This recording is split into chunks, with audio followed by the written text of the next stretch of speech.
Hello viewers, this is Jogdan geography.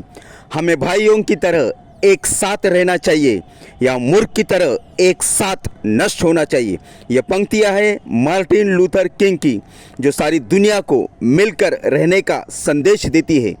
11 September 2001 America के अंदर New York शहर में आतंकी हमला होता है और उसमें नियरली 3000 लोग अपनी जान गंवाते हैं, 6000 लोग घायल होते हैं और 15,000 लोग अपनी जान बचाने में कामयाब होते हैं। चलो उसका हम रीज़न लेते हैं।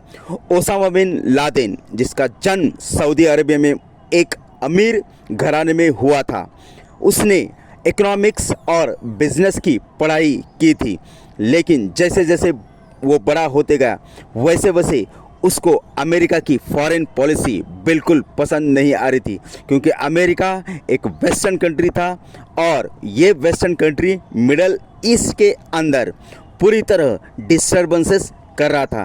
क्योंकि सबसे पहले एक अमेरिका जो मिडल ईस्ट के अंदर एक जो देश है इज़राइल, उसको सपोर्ट करता था और ओसामा बिन लादेन पैलेस्टाइन को सपोर्ट करता था, क्योंकि उसके हिसाब से ये वो समझता था कि बाबा पैलेस्टाइन एक इस्लामिक कंट्री है और वो जो देश है पैलेस्टाइन वो उनका है और इजरायली वहाँ आकर रह रहे हैं।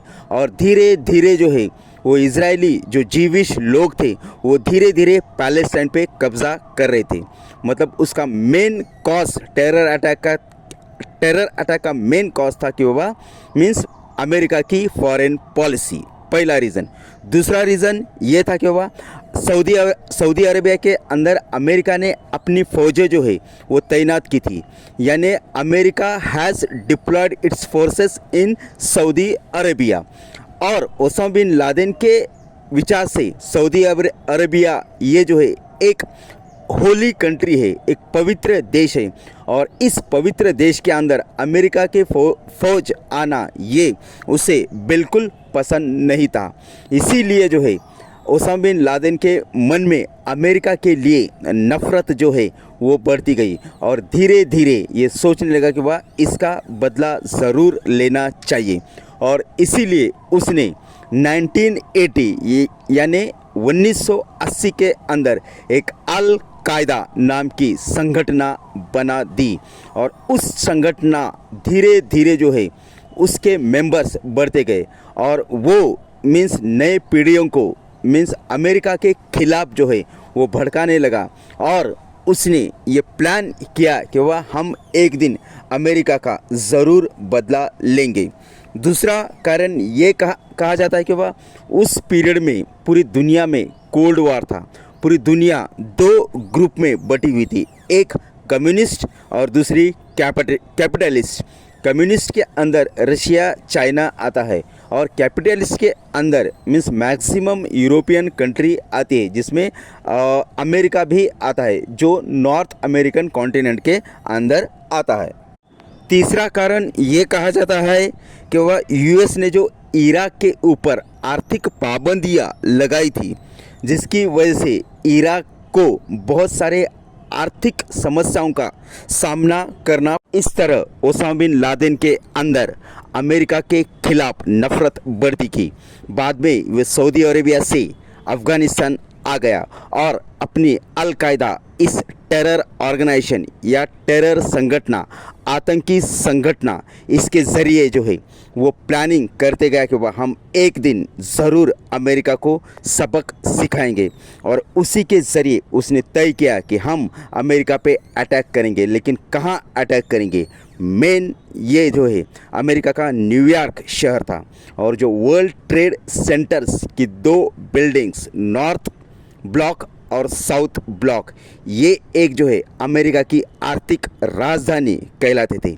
इसीलिए उसने अमेरिका के अंदर जो न्यूयॉर्क शहर था वहाँ उसने अटैक करने का प्लानिंग कर दिया और 11 सितंबर 11 सितंबर सुबह नियरली 8:46 यानी early morning American airlines flight 11 crashes into the north tower यानी सुबह सुबह नियरली 8:45 यानी 8:46 AM को अमेरिकन एयरलाइंस फ़्लाइट 11 जिसका नाम था वो नॉर्थ टावर पे क्रैश होती है और वो बिल्डिंग बाद में 10:28 को पूरी तरह तहस नहस होती है। उसी के 15 मिनट बाद यूनाइटेड एयरलाइंस फ़्लाइट 175 पूरी तरह क्रैश करती है साउथ टावर पे और वो भी जो बिल्डिंग है मीन्स पूरी तरह जो है 9:59 AM यानी 10 बजे वो बिल्डिंग भी पूरी तरह क्रश होती है।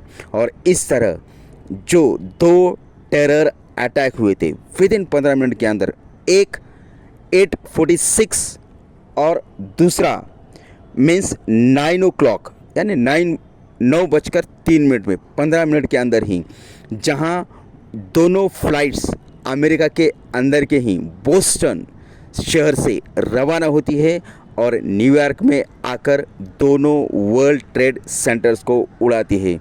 यानी अमेरिका के जो पूरी तरह जो है अमेरिका जो पूरी दुनिया में सुपर पावर, एक पावरफुल देश जिसे महासत्ता कहा जाता है, उनकी सिक्योरिटी पूरी दुनिया में फेमस है। लेकिन ओसामा बिन लादेन उन्हीं के देश के अंदर के 2 एयरलाइंस को हाईजैक करता है और उन्हीं के देश में अटैक करता है। ये बहुत बड़ा अचीवमेंट ओसामा बिन लादेन का है। यानी अमेरिकन सिक्योरिटी को दगा देना, अपने टेररिस्ट अमेरिकन एयरलाइंस के अंदर भेजना और उन टेररिस्ट के ज़रिए अमेरिका के न्यूयॉर्क शहर के अंदर जो वर्ल्ड ट्रेड सेंटर्स थे उन दोनों को तहस नहस करना, ये बहुत बड़ा प्लानिंग का नतीजा था।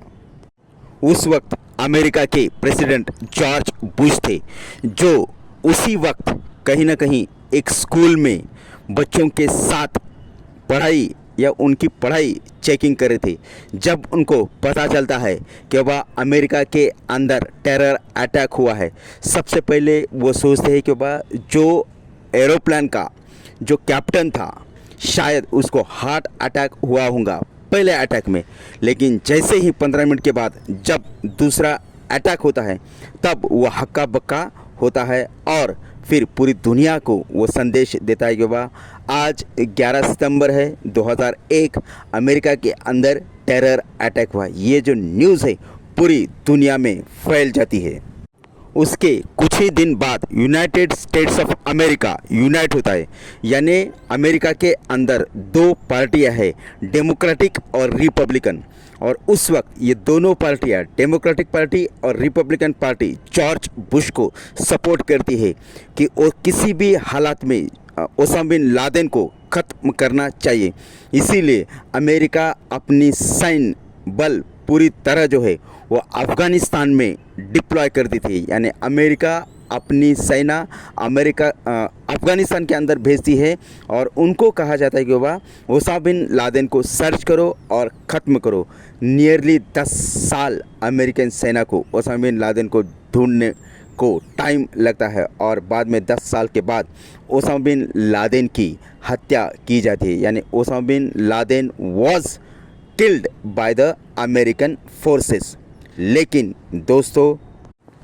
दोस्तों ओसामा बिन लादेन की डेथ हो गई, पर 2001 के बाद पूरी दुनिया में एक नया तांडव शुरू हो गया। तांडव था वो टेररिज्म से।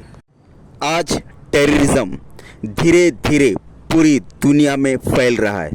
जो टेररिज्म 2001 में अमेरिका के अंदर शुरू हुआ था, उसकी जड़ें आज धीरे धीरे पूरी दुनिया में फैल रहे हैं और उससे दुनिया का कोई देश बचा नहीं है।